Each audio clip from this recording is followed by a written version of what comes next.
El objeto de la psicología. La psicología ha tenido un largo destino durante este tiempo debido a la cercanía de los procesos subjetivos con entidades metafísicas como el alma, comportamientos con la moral y la ética. Esto ha significado que la disciplina haya permanecido bajo las ramas de la filosofía y de la teología. Sin embargo, pese a que no tenga una conexión propia con la psicología, se ha seguido utilizando estas ideologías a lo largo de este tiempo. Las entidades psíquicas necesariamente deben presentar una variabilidad individual y específicamente considerable debido a que presentan elementos cambiantes en nuestro sistema psíquico, por lo cual durante el desarrollo del individuo puede variar o combinarse con otras ideologías y creencias implantadas. Sin embargo, en el presente artículo encontramos subtemas como vienen a ser propiedades fundamentales de los fenómenos psíquicos, o la actividad psíquica tiene alguna referencia o consecuencia con la actividad integral del sistema neuroendocrino. La subjetividad y el comportamiento son dos aspectos de la actividad psíquica, también tienen mucho que ver, puesto de que hay una oposición dentro del desarrollo y de los fenómenos psíquicos que se puedan presentar a lo largo de esto. De igual manera, se presentan los alucinatorios de los fenómenos psíquicos, los cuales hacen referencia al sistema neuroendocrino como tiene una propiedad general que puede crear una disfunción durante los diacronismos de los fenómenos psíquicos. De igual manera, encontramos la actividad psíquica como un proceso de fenotipo, al cual puede influir partes genéticas con los fenómenos presentados durante el desarrollo del individuo o los cambios que tenga la persona. La actividad psíquica como una unidad dialéctica de elementos y actuales que pueda presentar cada uno de los individuos o que pueda ser recurso del crecimiento de este. También el fenómeno concreto y único que hace que cada especie sea única y tenga una referencia de conocimiento o ideologías implantados por una cultura donde se venga desarrollando el mismo. La adaptación y el objeto de la psicología.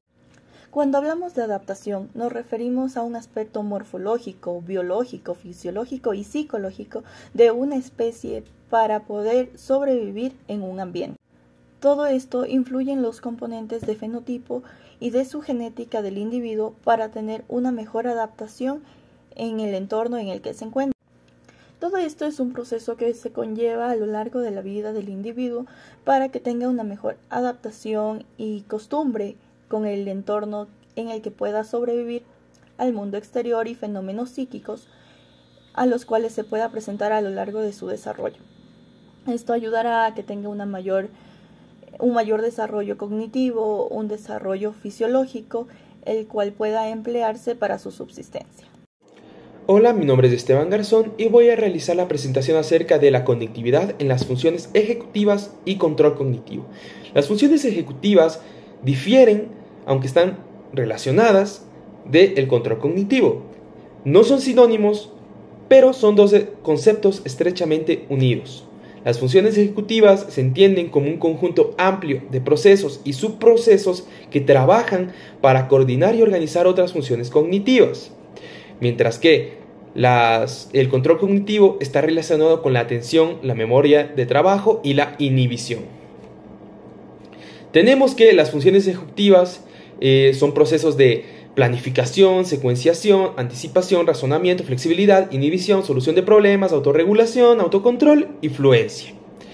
Ciertos ejemplos que podemos dar sobre las funciones ejecutivas sería la capacidad para comportarnos según reglas sociales, cuando realizamos un viaje en bus, las paradas que hacemos, cuando estamos estudiando para pasar un examen y tal.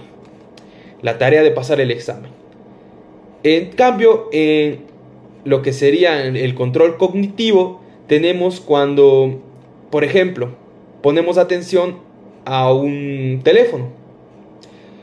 Cuando estamos en llamada y hay mucho ruido, ahí entra el control cognitivo.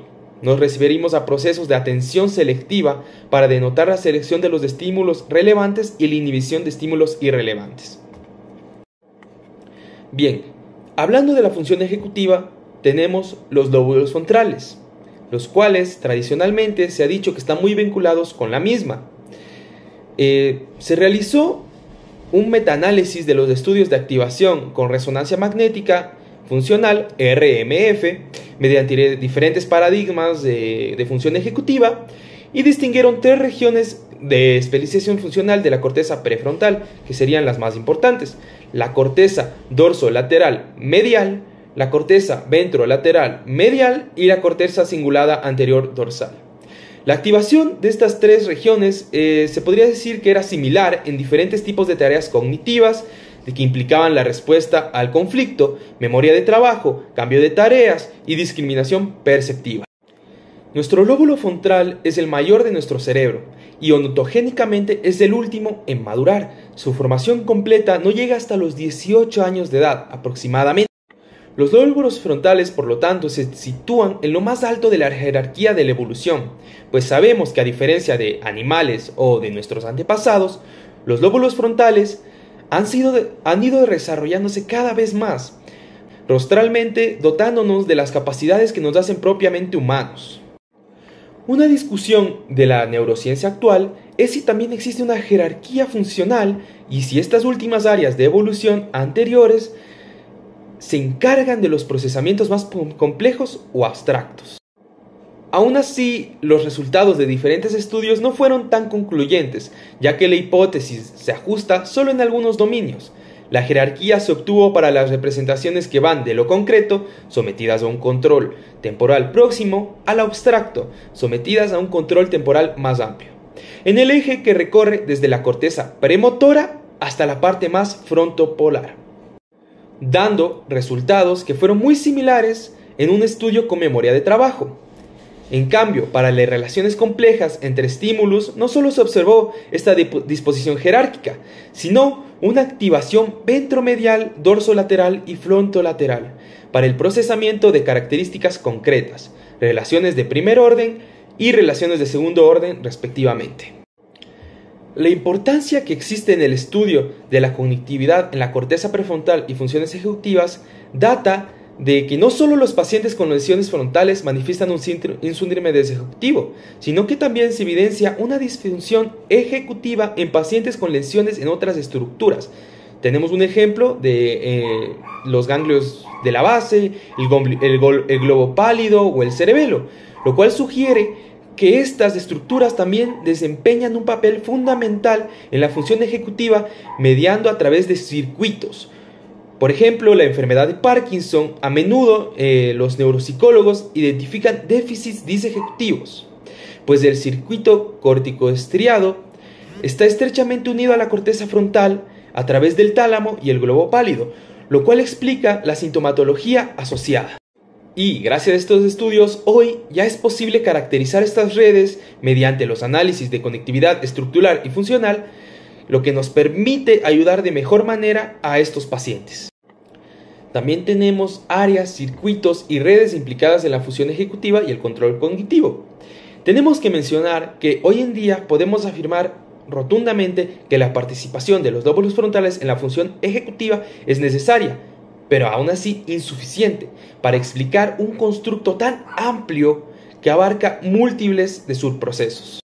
Aún así, un sistema tan complejo como lo es el ejecutivo es capaz de integrar información sensorial, emocional y cognitiva que llega a través de un bombardeo constante de estímulos y permite ayudar de mejor manera a estos pacientes. También tenemos áreas, circuitos y redes implicadas en la función ejecutiva y el control cognitivo. Tenemos que mencionar que hoy en día podemos afirmar rotundamente que la participación de los lóbulos frontales en la función ejecutiva es necesaria, pero aún así insuficiente, para explicar un constructo tan amplio que abarca múltiples de subprocesos. Aún así, un sistema tan complejo como lo es el ejecutivo es capaz de integrar información sensorial, emocional y cognitiva que llega a través de un bombardeo constante de estímulos internos y externos, que requiere de un sistema en un sustrato fisiológico muy complejo, dándonos así que actualmente no hay duda alguna de que ese sustrato de la red es una red muy dinámica, robusta y flexible. y parte del esfuerzo de la neurociencia actual es invertido en la comprensión de dicha red. Bueno, con todo lo que hemos mencionado ya anteriormente, se puede decir que la corteza prefrontal es una región clave en la integración de información para construir pensamientos y, tal cual, representaciones de pasado o futuro y dar contingencias adecuadas al medio según nuestra experiencia. Aún así, cada función ejecutiva ha sido relacionada con áreas de activación. Dando algunos ejemplos, tenemos la corteza parietal posterior, que se encarga de la memoria de trabajo en el spam verbal, la corteza temporal izquierda, que se encarga de la memoria de trabajo spam espacial, la prefrontal dorsolateral, que es la codificación de información, la prefrontal dorsolateral también se encarga de la actualización, manipulación de la información, la prefrontal ventrolateral del mantenimiento de la información, la corteza frontal inferior y cingulada anterior de las tareas de alternación o task switching, que sería el cambio de tareas instantáneo o rápido, la corteza cingulada y orbitofrontal de la inhibición, la corteza prefrontal, los ganglios de la base y el cerebelo en la planificación y la prefrontal ventrolateral y orbitofrontal en la toma de decisiones. Dicho todo esto, tenemos ciertos circuitos: el circuito prefrontal dorsolateral, el circuito frontal orbitolateral y el circuito singular anterior. Con todo esto, tenemos redes responsables de la función ejecutiva y el control cognitivo. Tenemos la red frontoparietal, la red dorsolateral, la red ventral, la red cíngulo-opercular y la corteza cingulada y el cerebelo. Pero en las que nos vamos a centrar especialmente es la frontoparietal y la cíngulo-opercular.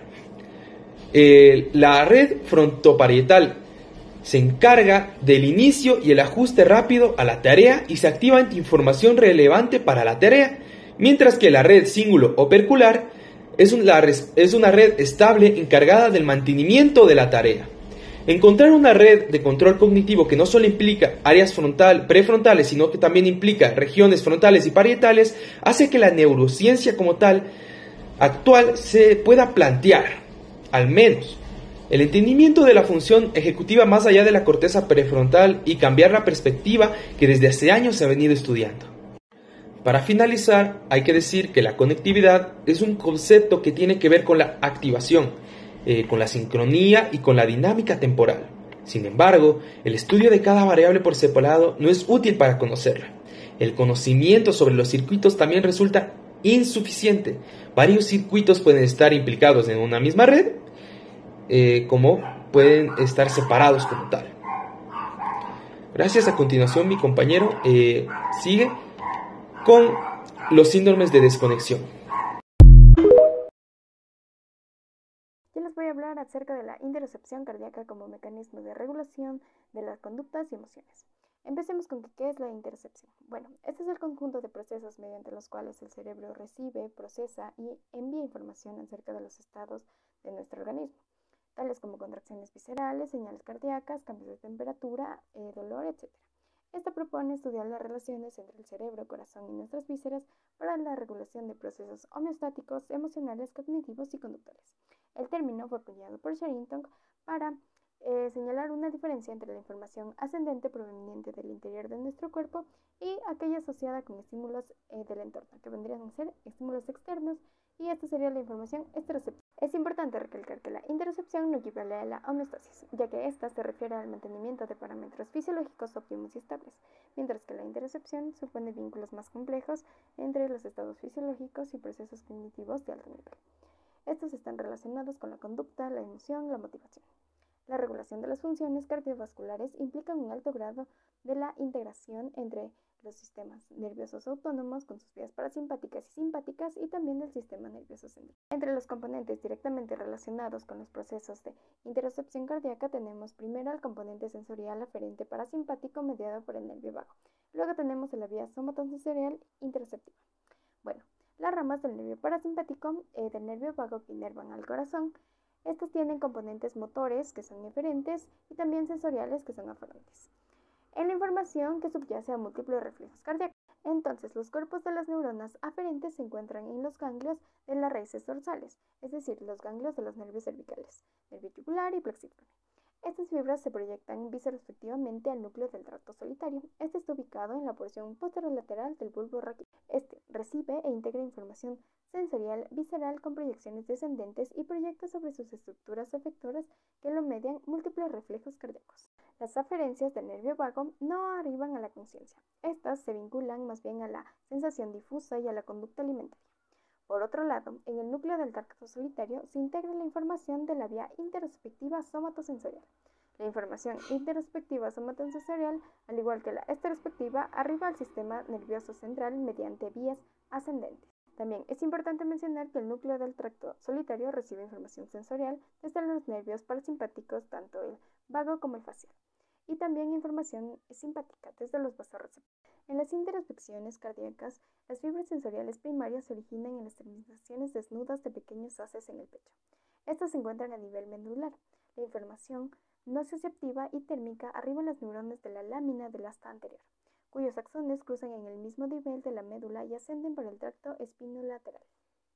Bueno, los latidos cardíacos son estímulos internos muy pertinentes para la investigación experimental acerca de la interocepción, ya que no solo son capaces de evocar respuestas conductuales, sino que también permiten obtener una medida electrofisiológica de la interocepción mediante el estudio potencial evocado por un estímulo. El método más utilizado para medir la interocepción consiste en la detección de latidos cardíacos.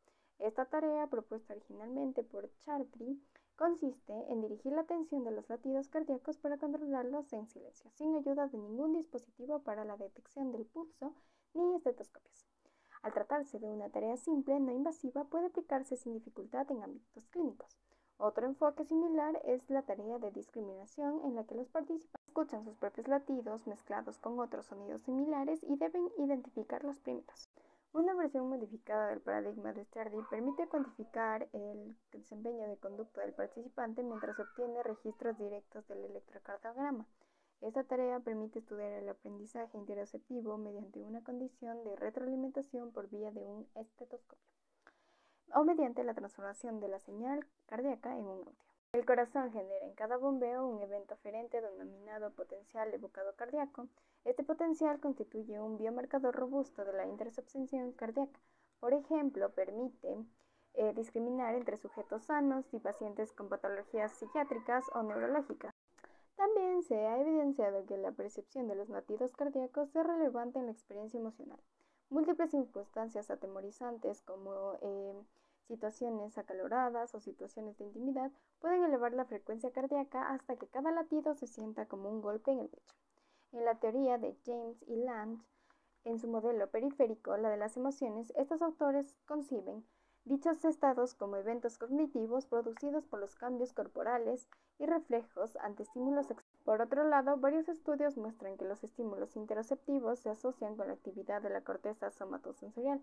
Las proyecciones aferentes somatosensoriales interospectivas complementan las vías sensoriales clásicas de los sentidos. Estas proyecciones contribuyen a la percepción de los cambios en la presión y en el ritmo cardíaco por medio de los nervios de la piel en el pecho. Por lo tanto, la interocepción cardíaca depende de dos vías de comunicación entre el corazón y el cerebro.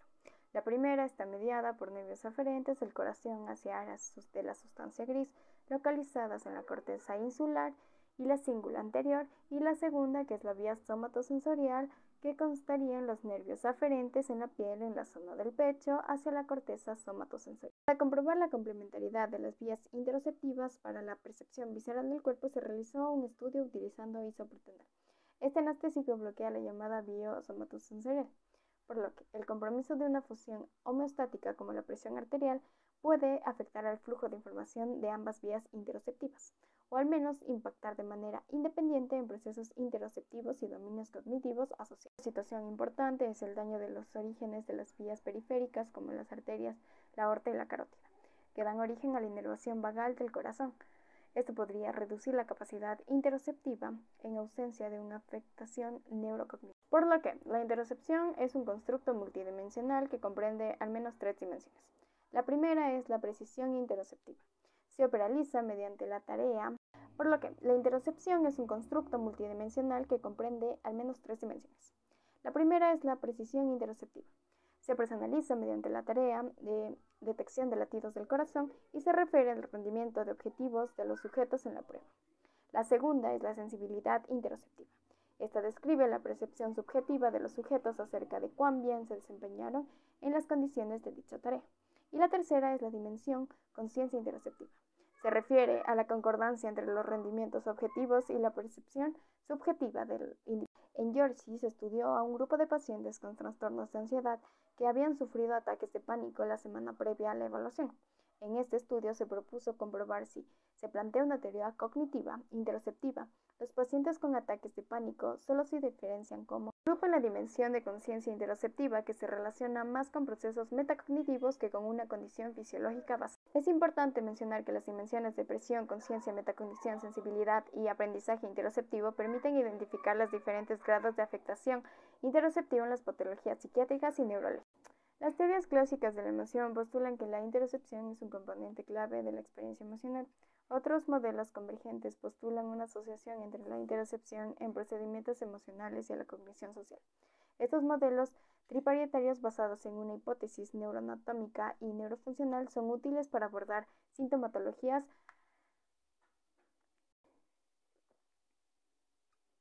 Los procesos cerebrales interoceptivos y emocionales se superponen en la corteza insular y la corteza cingulada anterior.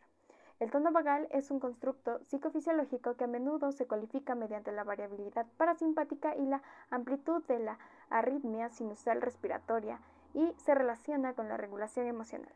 Un alto tono vagal corresponde a una mejor regulación de emociones. La cognición social se refiere a las operaciones mentales que subyacen a las interacciones sociales, como aquellas que permiten percibir, interpretar y generar respuestas a interacciones, disposiciones y comportamientos de los demás.